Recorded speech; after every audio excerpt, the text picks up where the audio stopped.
বম্বে সার হয়ে গেছি। কি হয়েছে? আমি বম্বে সার? দেখবো যাই বন্ধন ব্যাংকের অফিসার।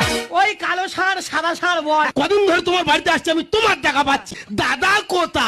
দাদা সব জায়গা। হ্যাঁ? বুঝতে পারিনি, মন্দির বাজার থেকে কলকাতা পর্যন্ত যেখানে যাবি সেখানে দাদা।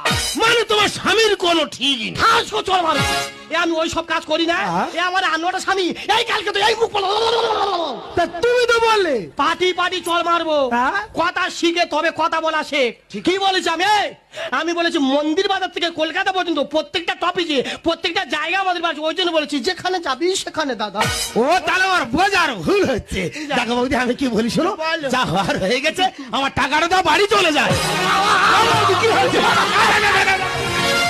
ও বৌদি, কি হয়েছে? কি আর কি হয়েছে আমি জানি। তোমার কি হয়েছে জানো না? না। তা না বললে বুঝবো কি করে? তবে একটা জিনিস হচ্ছে, সর্বাঙ্গ কামড়াচার গোটা দেও কুড়কুড় করতে। ও বৌদি, রোগটা এখন নতুন উঠেছে। আমি কি বলি শোনো, এখন আমার কি করতে হবে বলো? দেখ, যখন এই রোগ হতো তোর দাদা বাড়ি থাকলে গান করলে শরীর ঠিক হয়ে যেত। তুই একটা গান ধর। আমার বাবার জীবনে শুনি গান করলে নাকি রোগ ভালো হয়ে যাবে। তা বৌদি, রবীন্দ্রসঙ্গীত চলবে? ও গান শুনলে মৃত্যু বাবা। কোনো বাবা নিয়ে আমার আর ফিরান হবে না? তুই একটা ড্যান্স সঙ্গ আমার গান শুরু কর। ও বৌদি,